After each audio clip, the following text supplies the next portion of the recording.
Hello and welcome to our live broadcast. Today is Wednesday and we are going to be talking about fasting and all things related to PMS. And when I talk about PMS, I'm talking about every stage of hormonal change that we women go through. So I'm going to start with the good old-fashioned premenstrual cycle type of symptoms that we have. I'm going to talk about perimenopause. I'm going to talk about menopause, and I'm also going to talk about postmenopausal cycles that our body goes through. So welcome. We have a very energetic dog joining us today, so please excuse Callie jumping in on us on occasion. We'll try to keep her calm so she doesn't distract us too much.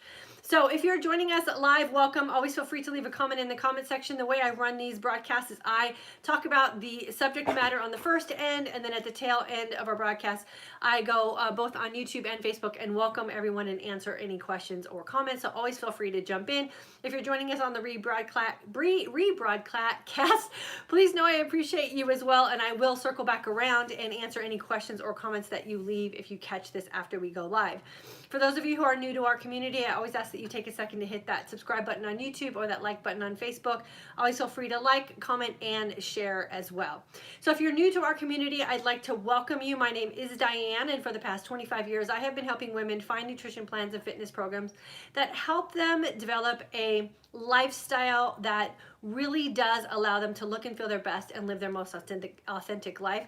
And here in this community, my goal is really to teach you how to really tune in and listen to the signs and signals that your body is sending you so that you can adapt and change as your body is adapting and changing. And trust me, it's always adapting and changing. So today we're going to talk about PMS and fasting. And one of the great things about fasting is that it really is the cure-all for everything. And I have a little saying that I have sort of incorporated into my own life, and that is, when in doubt, starve it out. And I don't mean starve as in starvation. I just mean when something's ailing you or kind of like bothering you or poking at you, the best thing that we can do is just give our body a break from food and let it just balance itself out naturally through the process of fasting, which eventually puts us into a healing state. And I find that to be true with everything that we have going on with our bodies hormonally. So I'm going to start with a couple of seasons ago for me. And I know here in this community, we have so many different ages and different seasons of women. And I do truly believe that an aging woman is any woman who is going through hormonal changes. So all generations, all groups and seasons of women are definitely welcome here. And I really do try to address all of the seasons that we go through. So let's start with the premenstrual type of syndrome, or the symptoms, or the cycles, or even just the phase that we go through when our body starts adjusting to these new hormones. And I know for me as a teenager, it was horrible. I had the worst season of hormonal change. I remember just being bedridden. I think I even took prescription medication for a while. My premenstrual cycle was just debilitating for me. And it wasn't until I really knew how to manage my own body with nutritional changes and exercise that I found relief. And it really was a process of experimenting with nutrition and what my body could do with exercise. So I talk a lot here in this community about fitness and how fitness is really an opportunity for us to change our hormones if we wake up in a certain way or a certain mood and we don't like it. So when I wake up grumpy or bloated or just feeling off, the first thing I do is get myself into an exercise session, because once I start working out and once I start getting my blood flowing, it is an opportunity for my hormones to change. We know that we have those, runner's highs, and we have the endorphin sort of high that we get from working out. So that was something that for me was just common sense when I was even a young girl. And so I really used running when I was in my teens and early 20s as a means for me to keep my hormonal changes and those feelings of just being out of control right before my menstrual cycle would start. I used fitness for that, and running was what I did because it was the easiest thing for me to do as a young girl. I also utilized nutrition. So I knew that A lot of the things that I had going on with my body that didn't make me feel good were a cause of hormonal imbalance and also some nutrient deficiencies that I had going on. And I learned early on that when I ate a baked potato during my, premenstrual type of discomfort, that it was the thing that really did ease some of the discomfort that I had. And I literally would bake a potato and eat it like it was an apple kind of thing. It didn't have anything that was on it. It was just the potato. And I learned that when I stayed away from typical PMS type of foods, and if you're a woman what I'm talking about, because we get heavily marketed to these types of things, the salty crunchy, that you deserve to have a chocolate bar, you deserve to have a glass of wine, you deserve to have whatever it is that you're craving. Once I clued in that those things were actually putting me in a worse situation and a prolonged level of discomfort, and I started really paying attention to when those signs and signals started creeping up, I hunkered down on really clean, whole food based type of things, and it eased up a lot of those symptoms. So I practiced this and really got really good at listening to these signs and signals and how to deal with them at a very early age. It was intuitive to me, and I feel very blessed that I have that ability to connect what I'm doing to how I'm feeling. And I did that in my very early ages as a young woman. So teens all the way through my 20s. And then Michael and I got married, we had kids. One of the things that we really did struggle with, and I struggled with as a woman in my, mid to late 30s, was infertility problems. And we had a miscarriage when I was, right before we had Gabby. My body was just a mess. We had a hard time even conceiving that pregnancy before we lost it. And a lot of what was going on with me was what I was doing in my lifestyle. So Michael and I had both been tested. I was actually right on the verge of going in for some exploratory surgery because my doctor could not figure out why I wasn't able to conceive. Logan was an easy pregnancy. So something shifted in my body. They thought it was endometriosis. I mean, you name it, we were looking at it to try to figure out what my body was struggling with in its inability to conceive a baby. And so what Michael and I did is we did what we know how to do, and we want to look and feel our best, and we changed everything in our lifestyle. So we amped up our fitness, we controlled what our nutrition was, we were making sure we were getting good sleep. We were fasting at the time but hadn't realized what we were really doing. We were even attacking a keto-like lifestyle, had no idea what we were doing. I actually call what I put myself through at that time as the fertility diet because I was very specific in what I was doing with my body to normalize it, because I was at that point after about a year of peeing on ovulation test strips and thinking I was pregnant and then I wasn't pregnant and all the emotion that goes with that. We were at our wits' end. And what it ended up boiling down to was we just had to clean up what was going inside of our bodies. And for me, especially as a woman, I needed to normalize and control my own hormones. And what I did in my 20s is what I adapted in my 30s, and lo and behold, as soon as we started making those changes, we did the same exact thing 2 times and were able to conceive I was able to get pregnant 2 times after adapting the same type of lifestyle changes. So it wasn't just a fluke. We did it twice and it worked both times. Let's fast forward to pre-menopause. That's when I got sick. That's when I was pre-diabetic. And when I say pre-diabetic, I want to also say like pre-diabetic plus. I was literally like a point away from being diabetic. I was so overweight. I was so over fat. And when I say over fat, you know what I'm talking about if you are suffering from hormonal imbalances. It wasn't like I was necessarily an obese person, but I was over fat. I had hormonal fat that landed on me from head to toe, and that's just how my body holds fat. So I had it everywhere. I felt like I was moving around like a Mack truck. Like I was just big in every place of my body. I was fatigued. I was grumpy. I was everything that happens when you're hormonally imbalanced. when I was diagnosed with that pre-diabetic state, that really did stop me in my tracks, because I'm the healthy one. I'm the one who coaches women on what to do to get themselves out of these binds of feeling exactly the way I was feeling. And I was in the same place that all these women were in that I was coaching. And so I had to make some changes because it wasn't working anymore. If it wasn't working for me, it sure as heck wasn't going to be working for anyone that I tried to get to adapt what I was doing.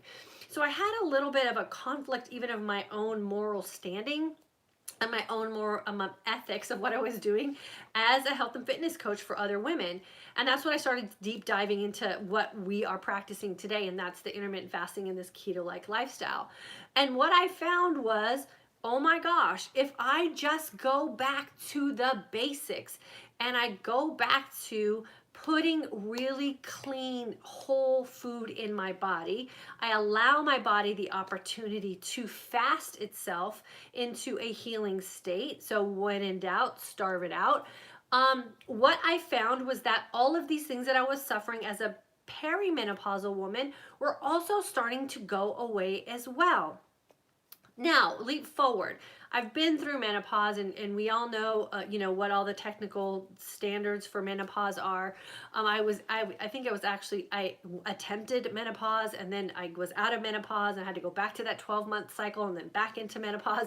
Now I'm clearly postmenopausal, but what I'm finding is that I still have those cycles. I still have those days every month where I feel premenstrual. And I swear, like, it hit me like a rock this week. I'm like, I can't be ready to start my menstrual cycle. I haven't had a menstrual cycle in a couple of years. Why am I feeling this way?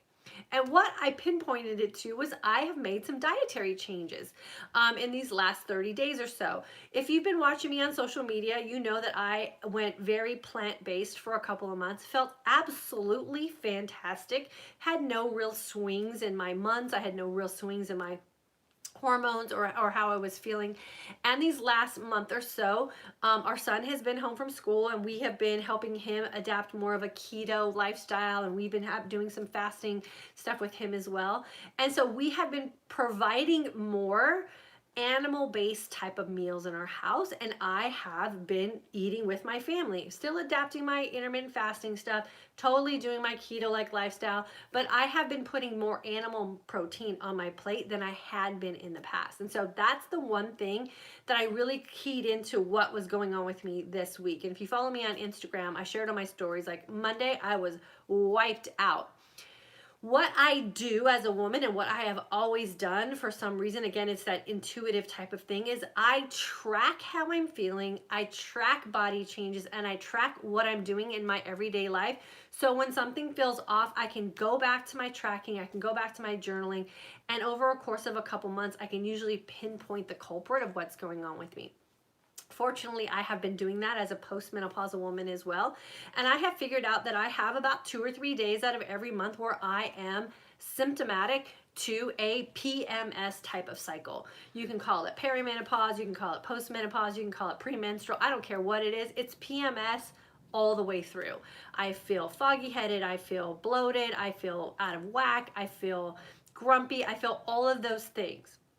What I have found with my journaling and with this lifestyle that we're living is when I starve it out, I feel so much better. And I wanted to do this talk with you guys today because I just recently heard some doctors giving advice to postmenopausal women that when you're feeling off hormonally, what you should do is up your carb intake. And I was like, no, like what hormonally imbalanced woman wants to have permission to attack carbs to make herself feel better? I mean, isn't that what we've been marketed to our whole lives? And what I have found non-medically, this is not scientifically proven, but what I have found as a woman who has gone through these cycles for a majority of my adult life is that when I hunker down and get myself into a deep fasted state. I drink plenty of water. I get as good of rest as I possibly can with some of the insomnia that even happens. Even now, after doing this lifestyle for 3 years, when I'm hormonally imbalanced, I have a bad night's sleep. There's nothing I can do about it except know if I look at the calendar, sure enough, it happens every week of every month. And I just settle into the fact that I'm a woman and that's going to happen for me. What I am noticing is that the less animal protein, even really good animal protein, we buy grass-fed, grass-finished beef. We get the best quality chicken we could possibly find in our house. Even that, even the best quality, throws my body out of whack. So what I need to do as a postmenopausal woman, so a PMS woman, is I need to go back to what I know works best for me. And managing the amount of animal protein I put in my body definitely is a factor. I know that even though I'm postmenopausal, I still go through cycles because my body is still in that rhythm, despite the fact that I'm no longer in a stage where I'm producing and ovulating or that I'm having even a menstrual cycle. My body is still signaling that it's going through a cycle, and I've pinpointed it on a calendar. So what do? I don't fight it. When I see that it's happening, I give myself some grace. I hunker down on my solid nutrition. I build in a really long, clean fast, and I avoid all things that will continue to keep me in an imbalanced state. I avoid carbs like the plague, especially those carbs that when we feel out of control, when we feel emotionally a little bit off, when we feel hormonally imbalanced, we want to go after those comfort foods. We want to go after those feel-good carbs. We want to go after those salty, crunchy, chocolatey kind of things that our body is kind of like directing us to have. But what I'm finding, and what I've found my entire life as a cycling woman, is that when I avoid those things, I come out the other side so much better. And what I used to do when I was on a regular menstrual cycle is the day my menstrual cycle started, when I was at my, what most people feel is their worst, the cramps are the worst, I would schedule a nice long run, and it was amazing how my cramps would go away, my bloating would go away. When I was on track nutritionally and I was on track fitness-wise, my menstrual cycle was so much easier to manage. It was so much more predictable. And those feelings I would have during would be so light that I would never have to take anything to manage them. So no over-the-counter type of pain medication or PMS type of medication, because my body was in control. PMS that is uncontrollable, even menopause symptoms that are uncontrollable, perimenopause symptoms that are uncontrollable, even postmenopausal symptoms that feel like they're uncontrollable, really can be controlled if what we're doing with our nutrition and what we're doing with our fitness merge together with how our body is feeling and the season that we're going through. So my little bout of my PMS on Monday was very short-lived. I worked out. I just did a lot less intensive a workout than I had originally planned, because I woke up Monday morning not expecting to feel that way, other than the calendar date was right on target. I scheduled a shorter workout. I got my workout in. I drank lots of water. I rested. I fed my body well nutritionally. I fasted as long as I could on that day. I went to bed Monday night, and Tuesday morning I woke up a completely different woman. I felt back to my normal, healthy, balanced self. Now, had I listened to the quote-unquote experts, or had I taken advice from the media, or if I would have given in to what I thought my body needed, I promise you those feelings would have lasted for several days, and I would have come out of it the other side feeling defeated and disappointed in myself and feeling like I had to make up for some lost time. I lost no time.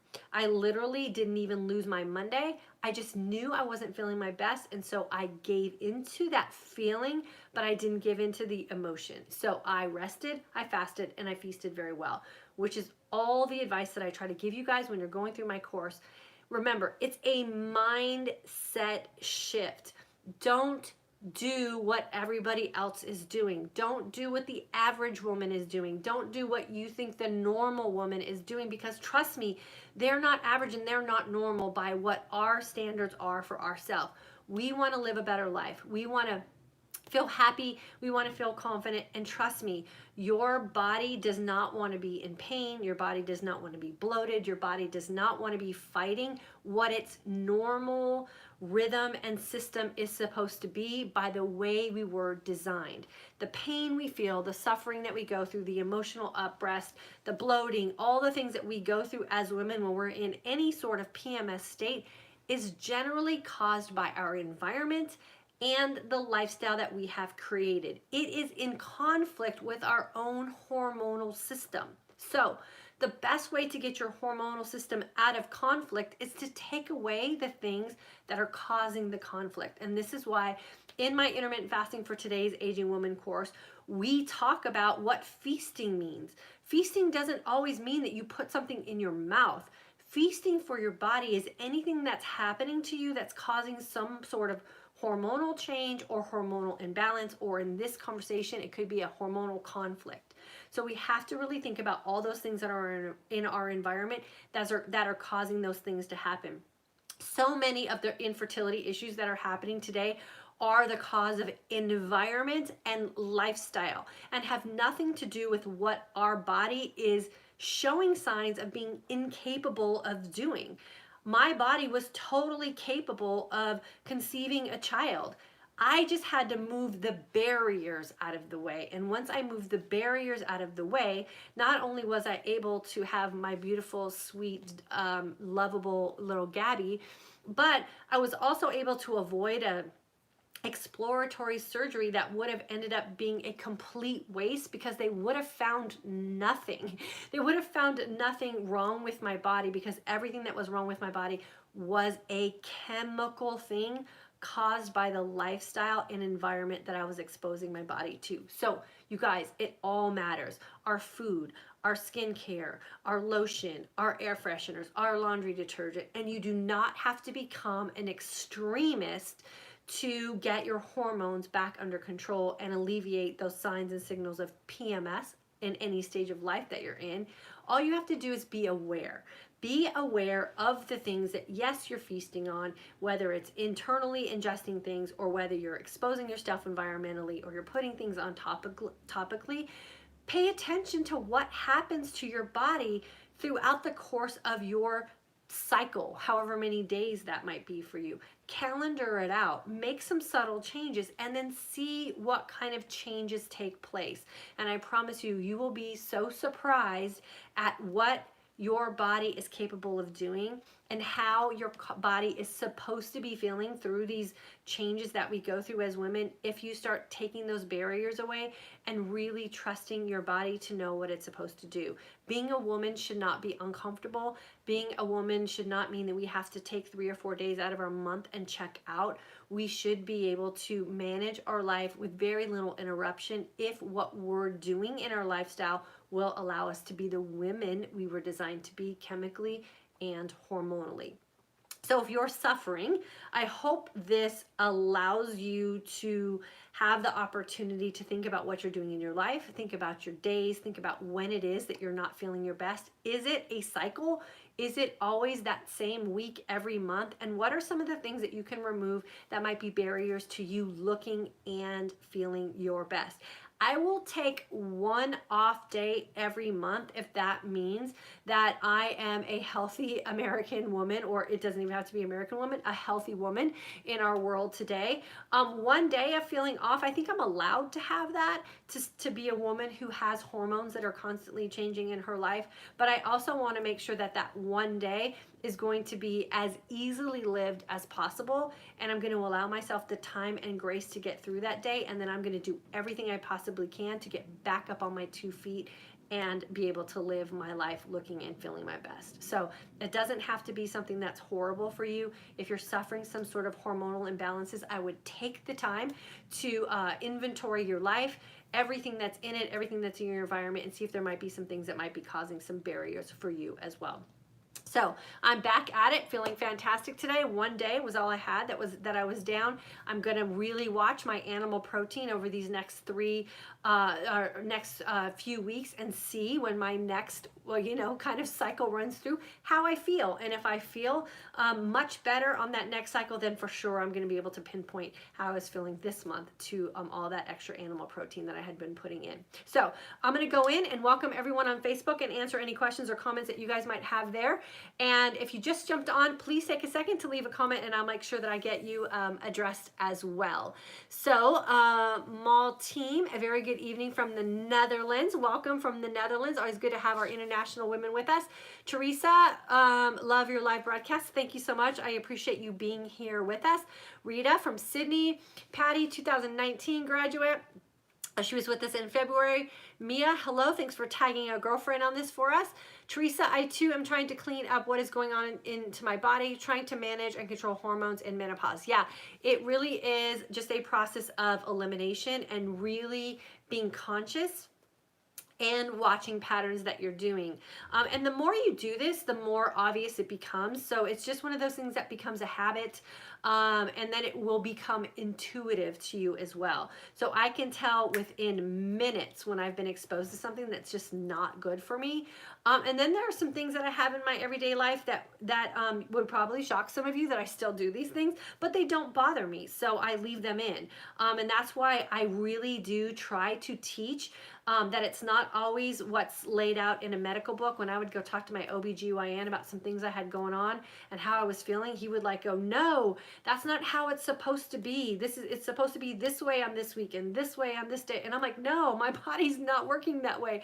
I am not a textbook case. I am a woman.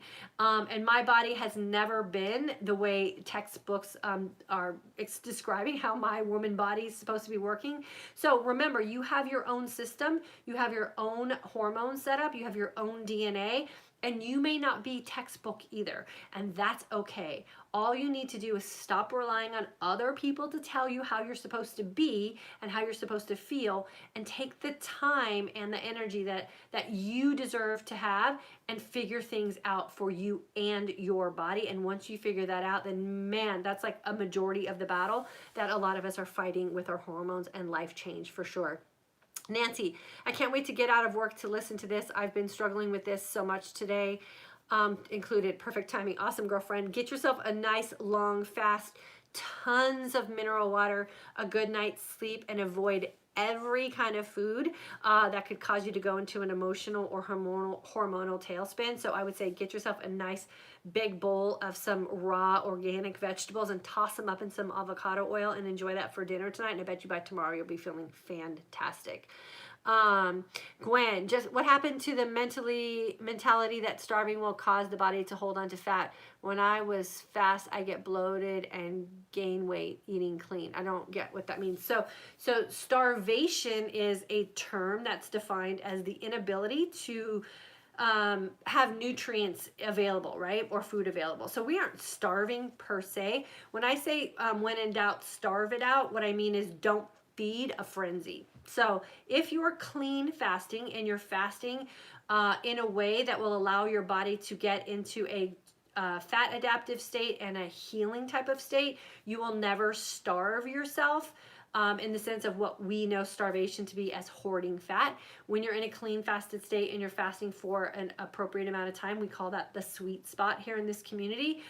Then what you're actually doing is allowing your body to find stored nutrients and stored fat that you have hidden inside your body, and it will feed off of that. So when you do it correctly, you'll never ever be in starvation mode, which is what most people fear for hoarding fat. It will be absolutely the opposite, Gwen. Kathleen, here in thawing Detroit, all that brain fog, all those sleepless nights are all over since starting IF. Yeah, Kathleen, good for you, girlfriend, for sure.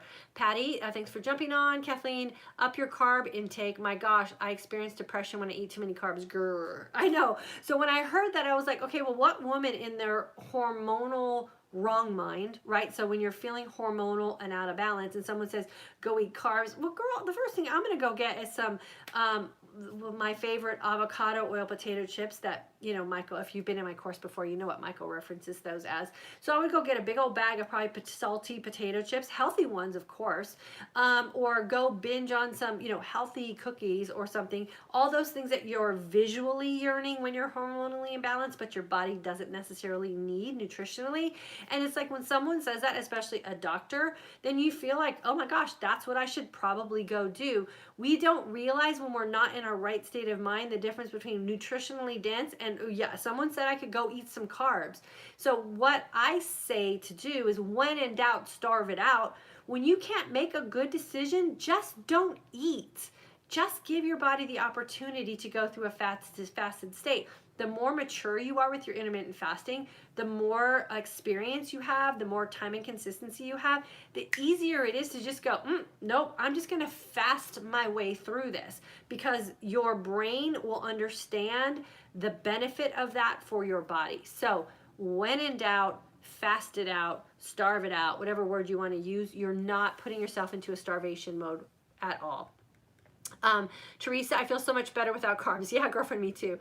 Leslie, upping carb intake makes me feel so much worse. I'm surprised at the PMS. I still feel though I've been through menopause. Thanks for talking about this. Yeah, for sure. I think we think that once we hit menopause and we're in that post-menopause stage, like we're home free, and because we're not having a cycle, that we're done with the symptoms, or we're done with that cyclical event. And that's so not true. I think especially for women who have not had a hysterectomy, we still have those, you know, those hormone making parts in our body. It's just that we're not releasing an egg.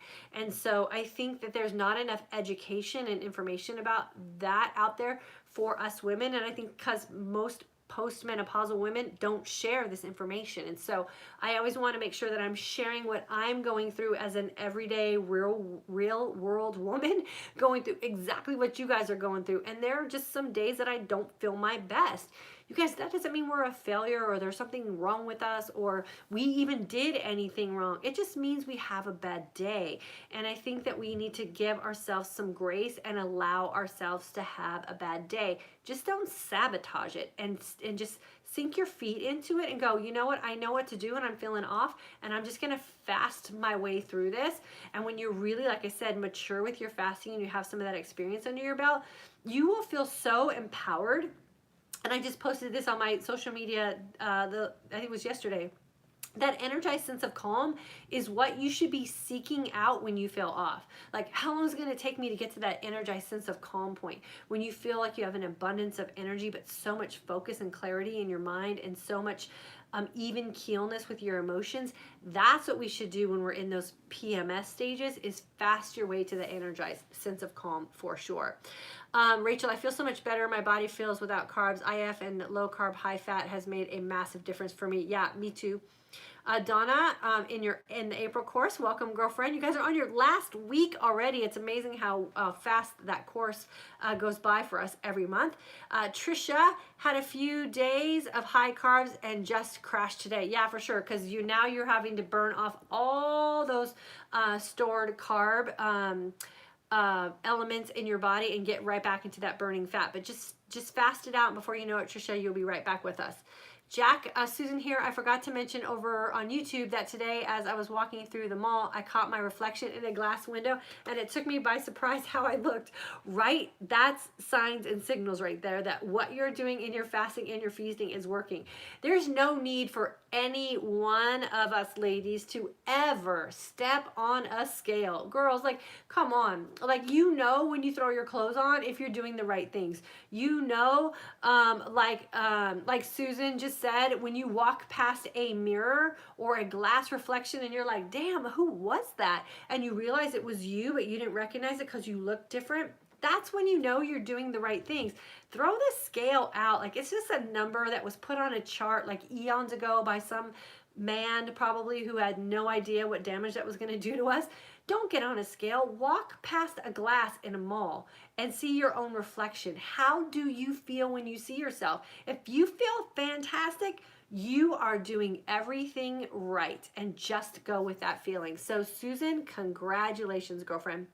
Megan, August 2018 with a client now, but looking forward to hearing this. Awesome. Well, thanks for checking in with us. Jody's here, and then Deborah from New Jersey. Did December and January, then F3 and doing the masterclass, but I am way behind on that. Don't worry about it, girlfriend. It's not going anywhere. It'll be there for you.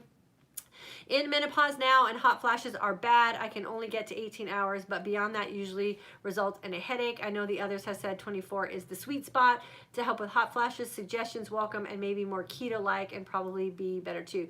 Proud that I've gone 2 days without binging on matzo and butter. Yeah. Okay, so Deborah, here's some tips for getting to 20 hours. Just make the decision you're going to go to 20 hours and don't think about it. Pick a time of day in the next day that you're going to break your fast, have that equal 20 hours, and then just busy yourself. Getting through the headache is what I call the reward. So your body is saying, I don't want to go to that uncomfortable place, but you need to get it through the uncomfortable place. Suck up a day of a headache, drink lots of water, pick it on a day that's easy for you so you don't have a lot of stuff going on, and then just push through that last 2 hours. And then once you do it once, you can do it as many times as you want. So Deborah, just push through for sure. And then Patty, processed sugars and carbs definitely make me not feel my best. Yeah, for sure. You're a lot there. And we have been living that way for too long with all of those bad feelings. One of the plus/minuses, I guess, there's always a double-edged sword of being a graduate of the Intermittent Fasting for Today's Aging Woman course, is that once you feel amazing, you'll never want to go back to just settling for okay. And so a lot of the things that you used to just do without thinking about will now catch you off guard or knock you off your feet for a day or two. Because once amazing is like the best feeling ever. And a lot of us don't ever get to that place of feeling absolutely amazing. You will get there in the Intermittent Fasting for Today's Aging Woman course, and then you're going to realize what it feels like to not feel amazing, and you don't want to be there for any length of time at all. So if you want to know what amazing feels like, I would highly recommend getting in our May course for sure. And Jeanette, April student, girlfriend, you are doing fantastic. So congratulations on all the work that you are doing. Savannah is in the April course as well, wondering when I might start seeing a stop to my hot flashes. Been fasting 20 hours for 2.5 weeks now. Thank you. It's just time and consistency. I don't know what anyone's history is coming into the course. Remember, it took me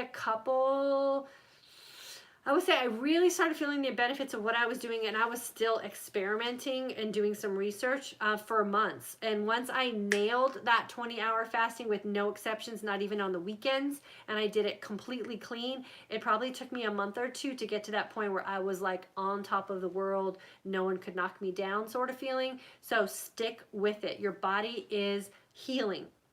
And not only are we healing hormonally and balancing out our hormones, but there might be some other things going on in your body that you aren't aware of and you don't want to be aware of, that your body is tackling as far as healing's going. And your hot flashes might be a lower priority item of healing. So be grateful you're healing, be patient with your body, and just know that they will balance out if you stay the course. Christina graduated in 2017. Good to have you back with us. Candace started IF 4 days ago, 16.8. I'm lost on macros. I can't afford your course, but love your channel. What should my percentages be? We don't count macros, girlfriend. So it's just a thing that the longer you fast, the less opportunity you have to mess up your food. So I would get into a longer fast as soon as possible. Susan from Southwest Florida did a 24-hour fast today and feels super sharp. Yes, yes, yes. Good for you, girlfriend. Kathy started IF about 3 weeks ago, sleeping all night, and lost 13 pounds. Boom. 3 weeks, lost 13 pounds, sleeping all night. Fantastic, Kathy. Elizabeth from Chicago, can't wait to start your class in May. Elizabeth, I can't wait to have you in class with us. Wendy joined the May course. I'm so excited to get started. I've been trying IF on my own. I'm loving how I feel, but I'm challenged on how to feast. I'm excited to learn. Wendy, can't wait to have you. We're just a couple weeks away from starting, so before you know it, you'll be in class. Sue, 2018 grad. Linda, April class, lots of interesting information, lots of challenges, but working through it. Yeah, time and consistency. It's like rinse and repeat, rinse and repeat, rinse and repeat. Just keep doing what's working for you over and over and over. Your body will eventually catch on to all the amazing feelings that you're creating for it. Ginger from September 2018, welcome back. Christina, what kind of carbs are they encouraging? More veggies or bad carbs? I've come in contact with a doctor who encourages more non-keto veggies the week before your cycle, and I've sort of balked at it. They didn't say, which is another scary thing for me. It's like you can't just throw the word carbs out there because that just, you know, we as a society, we already don't know how to feed ourselves. So throwing carbs out there on a very emotional and hormonally off week just seems like you're just opening up a whole can of horrible opportunities for us to deal with. So I eat vegetables every day, so that's where the keto-like thing comes in. So I would definitely have a sweet potato if I was feeling like off. I eat sweet potatoes all the other time, so I wouldn't deny myself a sweet potato if I was feeling hormonally off. I think it's just all the other extras that you definitely want to eliminate. And then I would say I would definitely encourage a longer fast when you're feeling off as well. So yeah, I would say definitely the keto-like vegetables would definitely work for sure.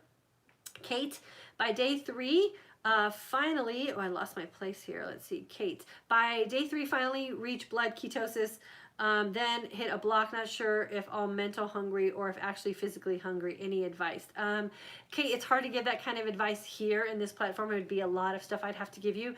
But I would say if you're trying to hit a higher level of ketosis, and you're already at day 3 and you're hungry, you might not be fat adaptive, and that's what's keeping you from getting to a high ketone level for sure. So what I always say, when you're trying to reach a deeper level of ketosis and you're doing it through extended fasting, you pick a day, but it might not be the day that your body's ready to extended fast. So I would just end it and start another day. And then the more you do it and the more you practice your consistency with IF and keto-like in between, the easier it will be for your body to jump in. So I guess that would be the short answer for you.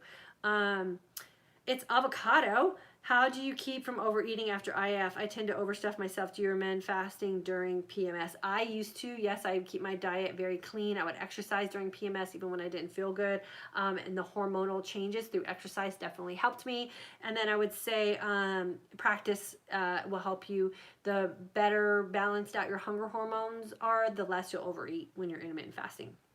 Margaret, hello from Lexington, Kentucky. What are your opinions on hormone replacement therapy? I have very personal opinions. I've done several videos on those.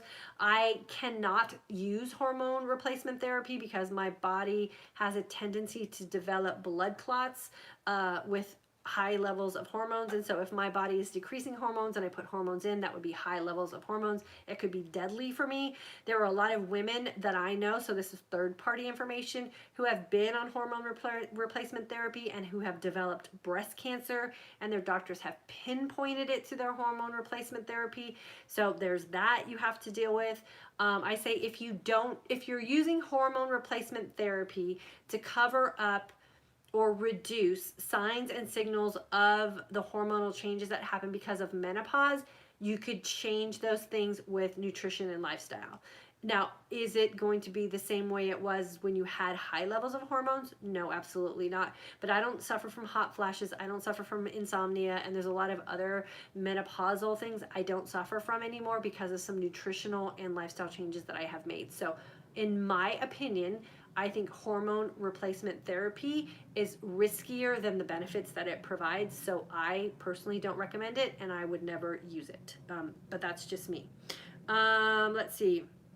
Sarah, I did an 8-day fast and ended up in the hospital with low albumin and have been having digestive issues ever since, 955 days later. Yeah, I would never recommend an 8-day fast for sure. So I think that was, something that maybe you should have researched a little bit more. And you would probably should have, done some supplementing before, during, and after. I don't know. So I'm sorry that you went through that for sure. Sullen from Atlanta, enjoying learning. Been IF 24 since March 1st. Been learning from you for about 3 weeks. Love it. Very informative. Awesome. So glad to have you with us. Michelle, good idea to track as lifestyle. Thank you for sharing your experience. April 2019 course for sure. There are just not enough women talking openly about women issues. So I am here to share share it all with you guys. And if you ever have something that you want me to specifically address, always feel free to message me and let me know. I think as a woman, I've pretty much experienced everything. And so I never ever mind sharing my own personal experience if I think it will help someone else. So shoot me some ideas and we'll see if we can bring those into the chat forum as well. Sarah, I also gained all the weight back I have lost from when I started fasting. Sarah, yeah, that's probably because your body's off balance for sure. Terry, hi there from Chile, Indiana, back from the Sunshine State. This AM ready to do some 20-hour IF fast. Will struggle with not diving into the nearest drive-through after work. Will do my best. Just don't drive into the drive-through. It's everything that we are struggling with this lifestyle is mental. It is not physical. So we really need to start working on our mindset more. Unless your car automatically drives itself to the drive-through, that's something you did, and I would definitely just make the decision you're not going to do that. Allie from San Diego, doing IF since October to prepare myself for pregnancy. I am now in my ideal weight. Done blood work, everything is normal. So happy for that. Awesome, good for you, girlfriend. And then I would just make sure that your nutritional lifestyle is very chemical free as well. I know there was a lot of things going on with me, soy, gluten, and dairy wise, that were keeping me in that infertility type of state. So I'd cut those out for sure and get your body as clean as you can. So congratulations, and keep us posted for sure. Now when I get pregnant, I know my fasting times will change, and I know it will vary from person to person. Do you have any recommendations? It is highly recommended that pregnant and nursing women do not fast. With that being said, when you are pregnant and you are nursing, your body will pretty much demand what it needs from you. So I would not purposely fast. I would listen to the signs and signals that your body is sending you, and just go with the flow. Pregnancy is an amazing time for our bodies. I wouldn't freak out about it. When I was pregnant with my daughter, I incorporated a pre-diabetic lifestyle nutritionally for myself because I was on risk for becoming a diabetic during my pregnancy. I was 40 when I had her, and so I ate really clean, and I watched carbs, and I enjoyed good food and all the fun things as well, but I really managed what I ate nutritionally, and I kept my body active. I gained like 20 something pounds with her. I was all baby, and then when I was nursing her, she had a dairy reaction, so I had to go all clean again, and lost my baby weight within like a week, it felt like, and stayed very fit throughout nursing her as well. So common sense nutrition is the best approach to go when you're pregnant for sure. Don't worry about fasting. Sullen, what about hot flashes? That's my biggest problem. You got to just fast your way through those for sure. They'll eventually balance out. Healing elements. I found you today. I started IF and kind of keto 3 months ago. Love that you are about the Crohn stage. I don't know what the Crohn means. Trish, I've been intermittent fasting for more than 2 years now, and I've had very limited success. Clearly I'm doing something wrong and very frustrated. I'm 60 years old, postmenopausal. Trish, join our course. It starts May the 4th. I will teach you everything you need to know to be successful. In 3 weeks, you'll actually learn everything you need to be successful. In the first week, the second 2 weeks, I teach you everything to stay successful. So don't suffer, Trish. Join in our course for sure. Registration has been posted in the comment section. Ginger, totally agree with the statement. Once you feel amazing, you'll never want to go back to feeling just okay. Yes, for sure. And Jeanette, I'm noticing my stomach is smaller, my rings are falling off, and I can touch my face and feel the difference. I hit a 20-hour fast today, amazing. And Jeanette, I gotta say, I'm super proud of you, girlfriend. I have been watching and reading all of your posts in our course. You are totally in it to win it. You went in the course with both feet in, and you're reaping the benefits and rewards of going all in. So congratulations to you. I am so proud of you, and girl, it's just gonna get better. So keep at it. It's avocado. How do you combat irritability during fasting? You become fat adaptive is the best way to do that. Sheila, been attempting IF for about 2 weeks. Weekends have been challenging, but I'm pushing through. Did 24 for 2 days during this time, and it wasn't that bad. Yeah, not bad at all. Alter Junkie, can you eat meat when you break your fast? You can, for sure. Eating meat is always a personal choice. I teach that there's no such thing as bad food, just food that's bad for you. So you got to figure that out for yourself. And Monique, I'm trying The fasting, I have stopped eating at night at 7 p.m., but by 9 or 10 a.m. the next morning, I am very hungry, and I try to ignore it, but have to eat. Can't seem to make the whole 16 hours. Monique, it's because you're not fat adaptive. So again, the best advice I can give you is jump into our May 4th course. And then Katie Walters, new viewer, had to tip my hat to you for providing accountability. You are so right. The car didn't go to the drive-thru. We have to own our actions, choices. Thank you for being real. You are for sure welcome for that, and you know, that's just the way we have to be.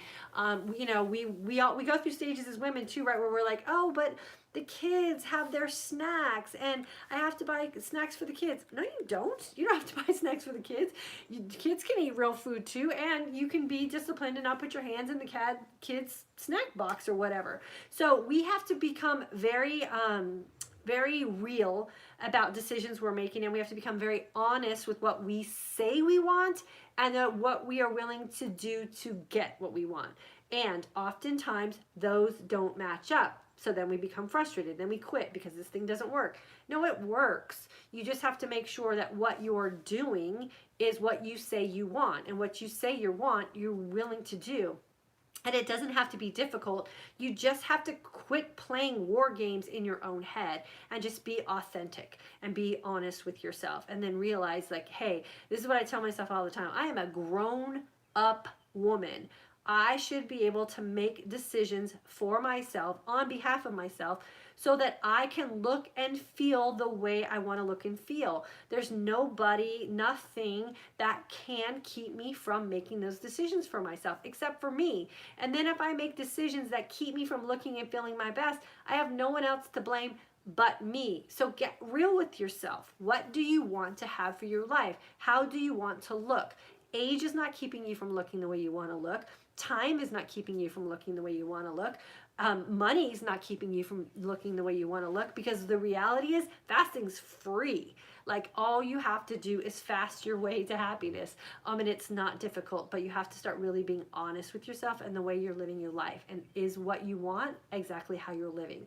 And if you can say yes and yes, then it's just time and consistency from that point forward. And we do have the opportunity and ability to heal our body, and it all comes from being authentic, for sure. Alter Junkie, can we drink black coffee? Yeah, you know, I've answered that question a million times. It's all on my YouTube videos, and I teach it in my course. So, last but not least, our course, if you haven't noticed, is starting on May the 4th. I would love to have all of you who have not participated in our course jump in with us. It's an amazing 3 weeks of learning. I take all the guesswork out of what it takes to be a proficient and efficient intermittent faster. I teach you how to listen to the signs and signals that your body is sending you, and I help you build the confidence so that you can get what you say you want for yourself out of life. And we do that on the basis of us really wanting to look and feel our best and live our most authentic life, and being able to go through this aging process successfully.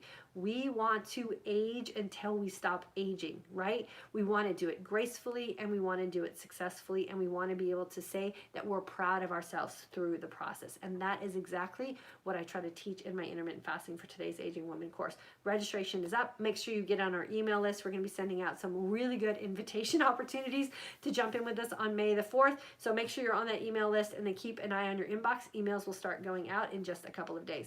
I appreciate each and every one of you for being here with us. I don't think actually, I know for sure that this community would not work if it wasn't for you guys being willing to listen to me jibber jabber when I come on these videos throughout the week. So thank you for jumping in. Thank you for having the courage to share your comments and your personal experiences with us as well. I think as a community, the more that we do that, the more that we can grow, the more that we can learn, and the more that we can be successful managing our way through life. So I will see you guys back on Friday at 3 p.m. Central Standard Time, where I will be joined with my husband, Michael. We'll be talking to our For Today's Aging community, and we're going to be sharing a little bit about our story as a couple. We just celebrated our 19th wedding anniversary, and we're going to share a little bit about us on Friday's broadcast, so we would love to have you join us. If you have any suggestions about topics that you would like me to cover, definitely feel free to message me. I will do my best to cover as many as I can, especially the ones that I have my own personal experience with. And then if you have any questions about our course, you can always feel free to message me as well. I would love to answer any questions I have and help you decide that you are a perfect fit for our course coming up. Have a great afternoon, you guys, and I'll see you on Friday.